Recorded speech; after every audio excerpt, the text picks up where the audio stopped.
Welcome to part 2 of the latest podcast from the Gold Chronicles with Jim Rickards, presented by Physical Gold Fund. Can I just ask you one sort of broader question about this? This drama around the Brexit, does it bring to light a fundamental problem in the European structure that you have monetary union with the euro, but you don't have fiscal union? You have all these different governments with their own spending and taxation systems. And is that issue has never been resolved. Is this bringing that issue more to the fore in your mind? It is in a different way, and it's a very good question, John. First of all, and I've said this repeatedly, but it doesn't seem to sink in, the European Union, as it exists today, is the result of 60 years of progress in this direction, starting with the original European Coal and Steel Community, the European Free Trade Area, the European Union, the EC, the European Community, and finally the EU, the Maastricht Treaty, the European Central Bank. This is all incremental. It has always been a political project. It has huge economic implications, but it has never been an economic project. It has always been a political project. It is leading to a United States of Europe. No expert really denies that. That's one of the criticisms of the Leave camp, and you hear it from Nigel Farage, Boris Johnson, and others, that it is leading to a United States of Europe, of which the UK does not want to be part.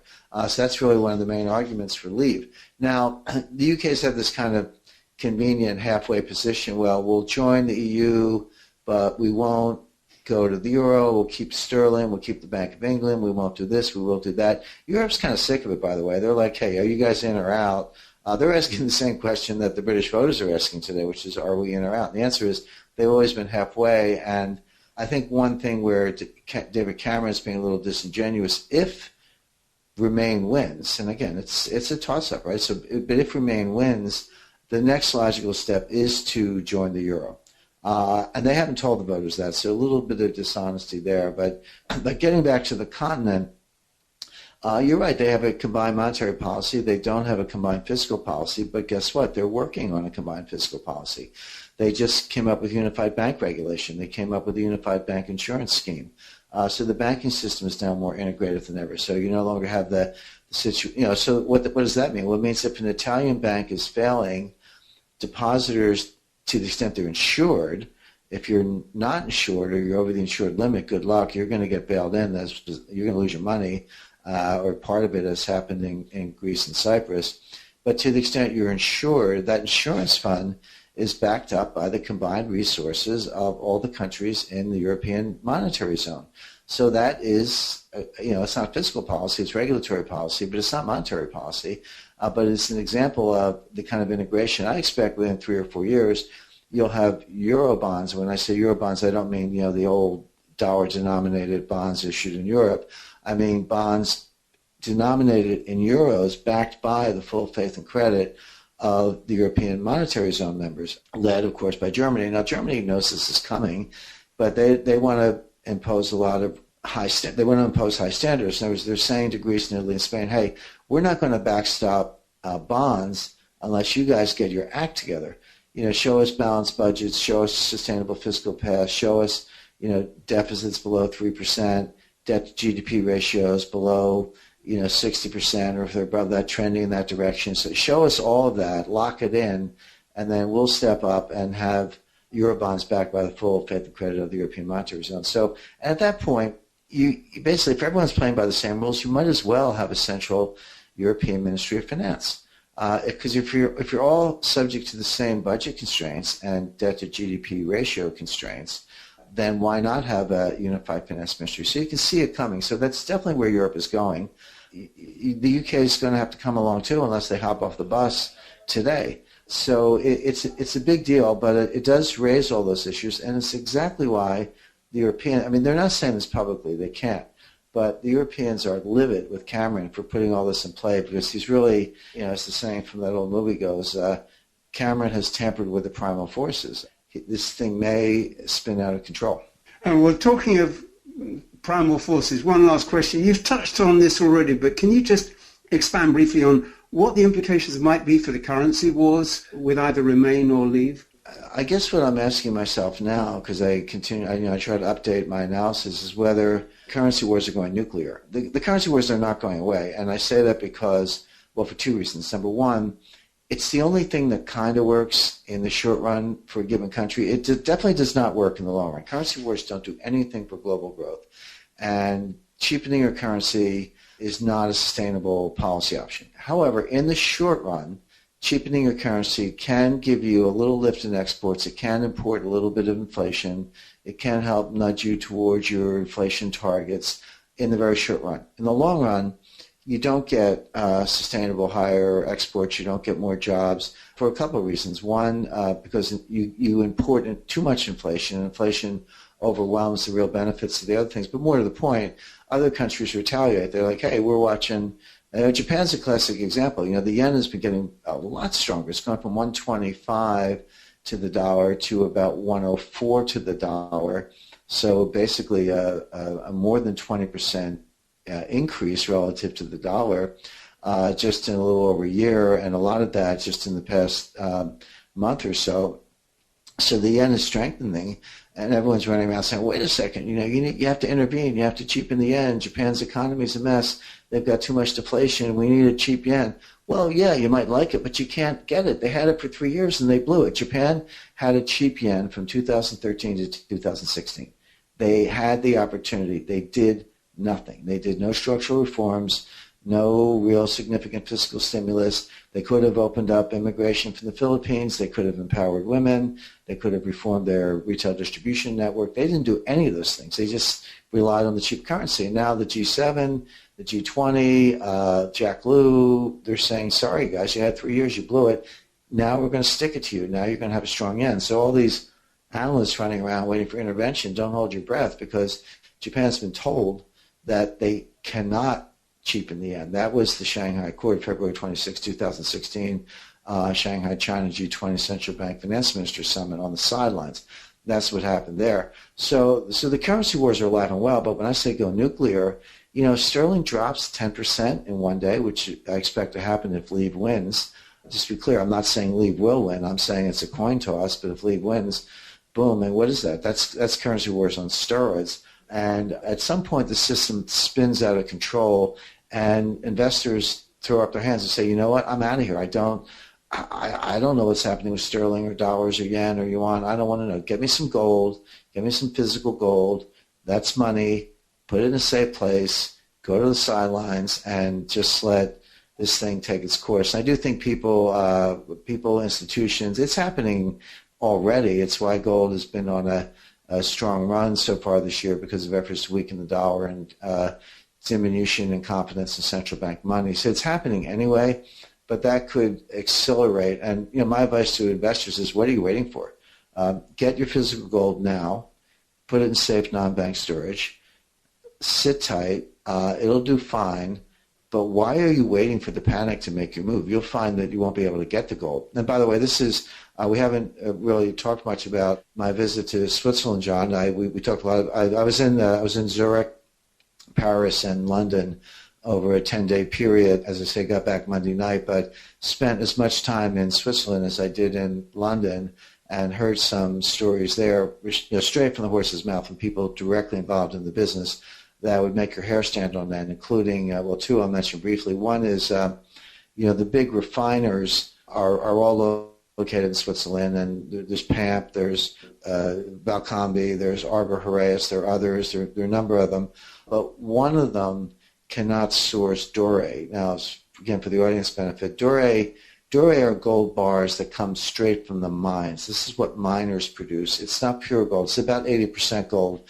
And what the refiners do is they take the 80% gold bars and they refine it into 99.99% gold bars of a different size that the market demands. That's what refiners do. They take one kind of gold, turn it into another kind of gold of greater purity.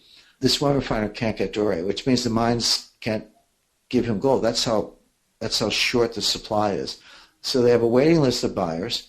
They cannot fill all the demand from the buyers. They're getting shortages on the supply side. How do you reconcile that? Well, Economics 101, first week of economics, higher price. That's how you reconcile it. A higher price will draw more scrap.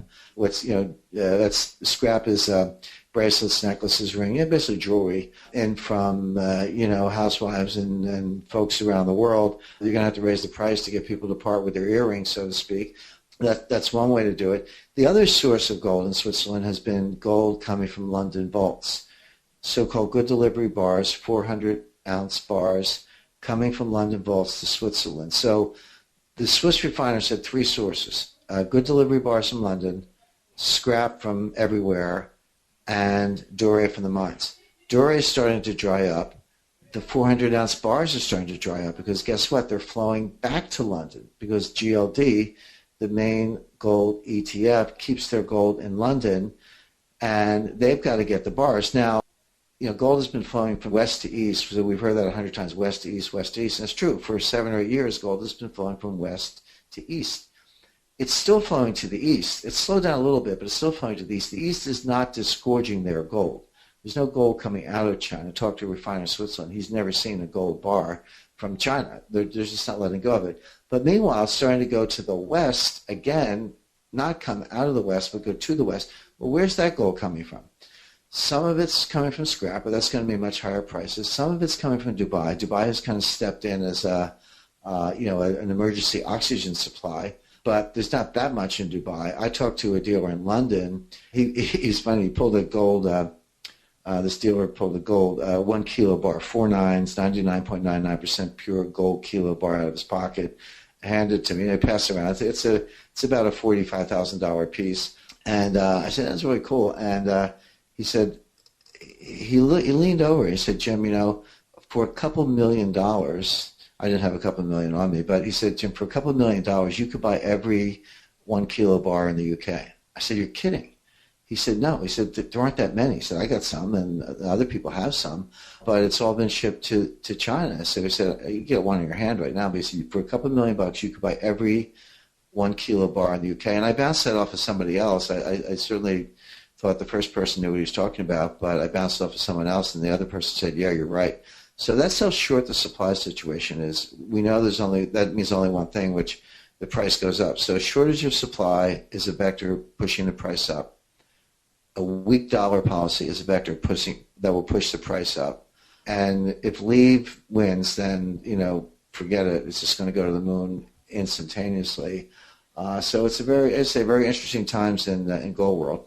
Oh, thanks, Jim. That's really some amazing and significant insight and information about gold there. And you mentioned your visit to Switzerland. Of course, Alex, you were there. Let's turn to Alex now for questions from our listeners. But maybe first you'd like to tell us a little bit about what you discovered there in Switzerland along with Jim. Sure. So as you just mentioned, Jim and I were over in Switzerland about a week or so ago. And we conducted what we call a surprise inspection of the physical gold funds gold bars. And just very briefly, I'm going to pop up a couple of pictures on the screen for you. So this one that we're looking at here, obviously, this is inside one of Switzerland's most secure private vaulting facilities.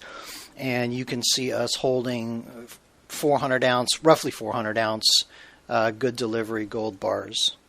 And this was part of what we did while we were there, and there's kind of a close-up for you so you can see what those look like. And so, not going to talk too much more about that, but essentially, as I mentioned, we were just there to do a quick little surprise audit. Everything was there as expected. Everything checked out properly. All the bar numbers were appropriate. We pulled a couple of bars for weighing, et cetera, and everything was just fine. I did want to say that this conversation so far, going back to the whole Brexit conversation, has been really fascinating. There's obviously been a ton of commentary on this particular subject from a variety of different sources, but I think our listeners today have been treated to a really in-depth kind of view and analysis of what's going on, and I think our listeners definitely appreciate it. In fact, speaking to that, we currently have record numbers of people on the webinar today, and I know that we have people that dial in essentially from all over the world. Many of our listeners traditionally are managers of money, professional money managers, etc. What I was thinking is that this, the number of people on the webinar today if this is any kind of an indication of how closely the world is paying attention to what's going on with this Brexit situation, how does that feed into this idea that there could be a big contagion on that? Jim, do you have any thoughts on that? Contagion is an interesting thing. It's you don't know where it's coming from. It's the mathematics are the same as the spread of a disease. That's why they call it contagion. It's not just a metaphor. It actually proceeds in the same kind of exponential way, and that's the problem with contagion. You can say that someone's going to get infected, but you don't know who, you don't know where. And so the problem I see is that this will start in the UK if Leave wins. It will hit, the two immediate impacts will be gold and sterling. But then you have to say, well, what are the knock-on effects? Well, the biggest supporters of Remain are the Scots. People in Scotland are clearly in favor of Remain. If the UK leaves the EU, then I would expect Scotland to leave the UK. I mean, they had a referendum. They had their own referendum on that. I think it was a year ago. They narrowly voted to remain in the UK, but that was based on the fact that the UK was in the EU. So take the UK out of the EU, Scotland will probably have another referendum, at which point they would leave the UK and probably join the euro, because what are they going to do, have a Scottish pound? And they have no gold. I doubt the England's going to give Scotland any gold. So you could have all this musical chairs where UK leaves the EU, Scotland leaves the UK, Scotland joins the euro, who's got the gold? And then beyond that, even more short term, there's just momentum. People, the whole system is set up like a row of dominoes. So guys have, hedge fund managers, Sterling's at, I don't know where it is right the second, but maybe 141, 142, somewhere in there. So all of a sudden it gaps down to 130, right? That's a monster move. That's a 10% move. But people have stop losses at, 135. Well, you get blow right through your stop then. So I got to sell because I set my stop at 135. I'm out. Well, that's more selling. That selling didn't exist when it started to go down from 142, but it's triggered conditionally on the market hitting 135, and then that adds to the selling. That feeds on itself. So if I'm wrong about the 10%, it just means it could be even more. And then you get margin calls because you have leveraged players, right? So when I have a margin call, I can't sell the thing that I'm getting the margin call on, because obviously that's falling into the Grand Canyon. That's the one thing I want to sell the most. I can't sell it because it kind of goes no bid, or at least it's going too far. So I got to sell something else. I'll sell the most liquid thing I have to get cash to meet the margin call on the thing that's falling into the Grand Canyon. That could be anything. It could be Japanese stocks if I think that's a liquid market. It could be U.S. Treasuries if that's a liquid market. So all of a sudden the selling pressure shows up in completely unrelated markets because people are trying to get cash to meet margin calls on things that are sinking like a stone. And then you don't know where it's going to end. Then people panic. They all want their money back. That's how liquidity crises work. That's how, we don't have time to do the mathematics of it, but believe me, when we actually do look at the math, it's scary stuff and the recursive functions. But that's how contagion spreads. That's how panics start. That's how they get out of control. That's how they pop up in unexpected places. One of the reasons, by the way, in addition to gold, I've always recommended 30% cash, because the person with 30% cash can do two things. Number one, you won't lose on the cash. That's the one thing you won't lose on. And two, you can go shopping in the ruins. So just a quick kind of comment before we jump into these questions here. We were talking a little bit about the gold flows east to west and now reversing kind of into London.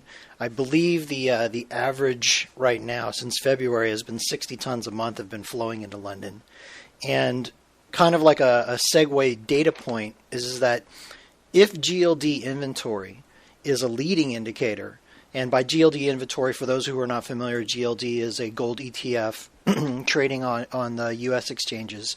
And there are bullion banks, basically, that trade gold to the trust, and in exchange they get shares to sell in the market. So there's a lot of commentary around the idea that if people are putting money into GLD, then that means it's topping. But when you watch the inventory, I'm talking about the actual gold that they've got, if it is a leading indicator, this is a really interesting thing, is that since the 16th, they've added 13.37 tons, which is 429,000 plus some change troy ounces, and the equivalent value of $543.7 million.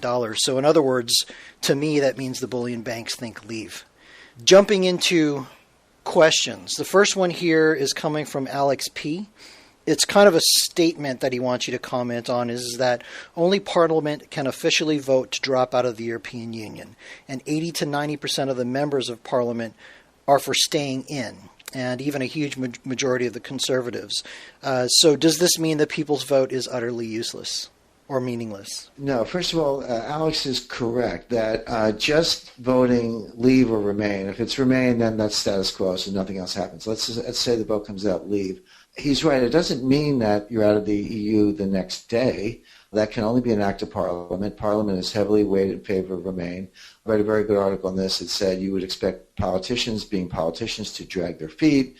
They set up a commission to study, well, okay, we're going to leave. How do we leave? Let's have a 2-year commission on that. They're going to have to negotiate terms of withdrawal from the EU.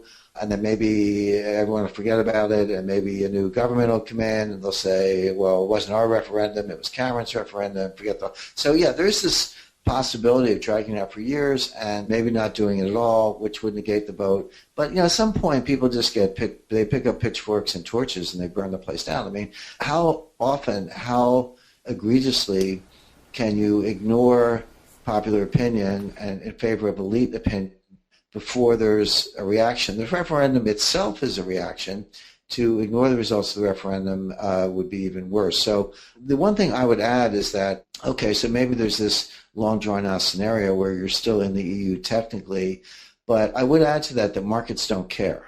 In other words, markets are going to reprice as if you had left the EU tomorrow, even if you're not. In other words, even if it is a 1 or 2 year process, markets don't wait around. Markets reprice immediately. Markets will, if leave wins the vote, markets will instantaneously reprice for leave and then say, okay, wait and see. All right, if it's 2 years, maybe I'll reprice to remain over the next 2 years if I can see that politicians are dragging their feet. But they're not going to wait for that. So yes, Alex is right that there is a process to follow.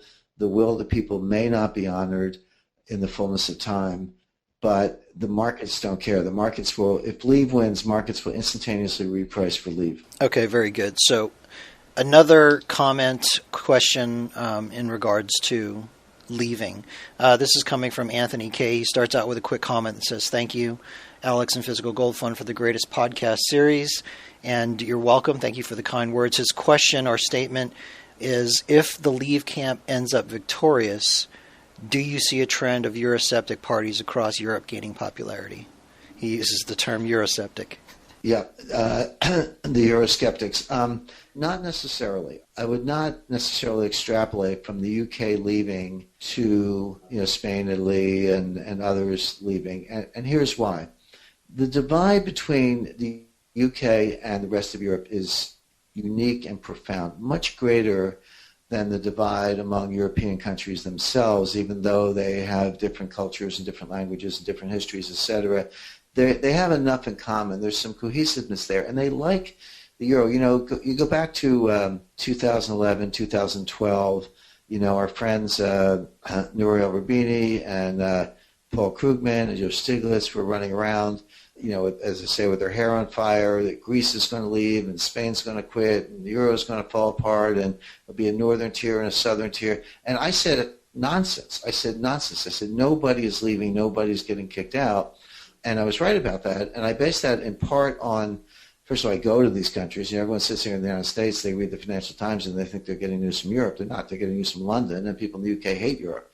So you need to go to Greece, go to Germany, go to Italy. Of course, I've been to all those places and talked to people on the ground. But the one thing that struck me is that they polled the people in Greece, and they said, do you want to basically reject the Germans? Yeah, we hate Germany. Heck with the Germans. We're not doing that. But then if you ask them, do you like the euro? They said, yes. They said, we like the euro. And the reason is obvious, which is that for all the years they were on the drachma, the government kept printing drachma and inflating the currency and stealing the money. And the euro under German leadership is very stable. So they said, we finally have the kind of money that we like.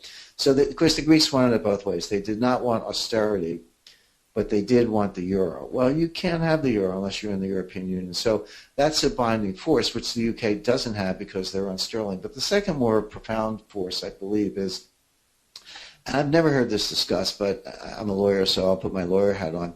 It's the difference between civil law and common law. Europe, mainland Europe, has a civil law tradition. This goes all the way back to the 6th century Code of Justinian, updated through the Napoleonic Code, through modern legal codes. But the European approach to everything is, if you need to figure something out, write a rule, and if the rule doesn't work, write another rule, and if that doesn't work, write another rule, and just keep writing rules till you figure it out. That's code, that's codification law. In the UK and the United States and Australia and Canada and sort of the Anglophone world, we have the common law. Now, we have rules and regulations, probably too many. We're probably getting too much like Europe. But the tradition allowed for something called equity. And equity is a branch of law that says judges get to make things up. It's like, even if the strict law of contract says, you should lose your case, a judge looking at the case can say, I know what the strict law of contract says, but there are mitigating circumstances here. There's unfairness, there's unconscionability, there are other factors, and judges have always had discretion to bend the rules to achieve justice, or at least what the common law system sees as justice. That's a profound difference. And this is what, now, your average pub keeper in Liverpool is not going to give you necessarily a dissertation on the difference between code law and common law. But intuitively, they get it. They just don't like being told what to do. But the Europeans will say, well, we have to tell you what to do because that's how we do things. So that gap, I find, is profound, really unbridgeable, unless the English or the British just want to give up their identity, which they don't. So I don't see Brexit as a prelude to other countries leaving the European Union, because what binds them is greater than what separates them. Whereas in the case of the UK, with the keeping their currency and keeping the common law, I just think they're too far apart. And just to give a real quick example of this, Alex, when I was in Switzerland, I was out to dinner. Actually, I was out to dinner with you, as a matter of fact, and my daughter, so you'll recall this. My drink was served, and there was a line on the glass and an official government seal on the line. I said, what the heck is that? And it was the pour line. Some EU regulation from Brussels was telling some bartender that this is exactly how much you had to pour, no more, no less. Now, I like going to bars where you have what I call a tall pour, where the bartender gives you a little extra. I suppose some bartenders give you a little less. If you're supposed to get a 3-ounce glass of wine, do you sometimes get 2 ounces? Do you sometimes get 4? I guess so. To me, that's life. But, I figure out the guys that give me a tall pour and I go back. But here was a line on the glass, so I suppose you could say it wasn't a rule, it was consumer information. I would at least know if I was getting shortchanged.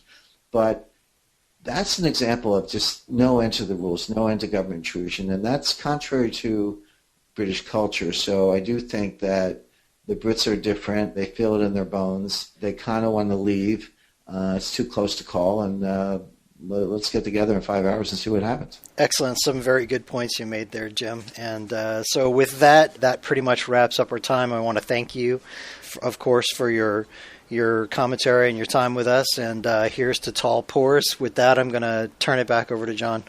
Thank you, Alex. Just very briefly, I'm going to underline what you said about that gulf from Europe. Well, I grew up as a little boy in England in the 1950s. You'd hear people speak of going to Europe as you might speak of going to Japan. Europe was perceived as a huge, faraway place full of rather unreliable people who speak funny languages and eat strange food. So I think that feeling has never really gone away, even though London's become much more cosmopolitan, thank goodness, and our food has improved as a result. Yes, to what you've said there, and thank you, Jim, for tremendous insights.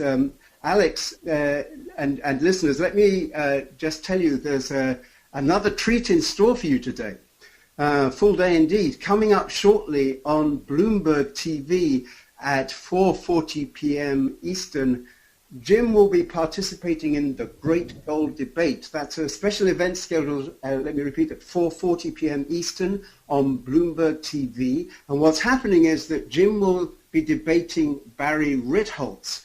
Barry is a financial writer with a large international following and a notoriously negative view of gold, so you can expect some intellectual fireworks on that show. Just Google the Great Gold Debate on Bloomberg and you'll find your way there. It's an encounter you surely won't want to miss. So meanwhile, our special thanks to you, Jim, on what I know has been and continues to be a very busy day for you.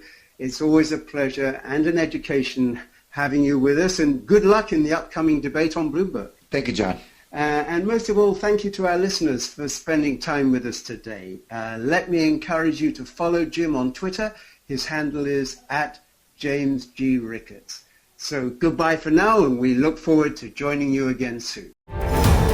You've been listening to part 2 of the latest podcasts from the Gold Chronicles with Jim Rickards, presented by Physical Gold Fund.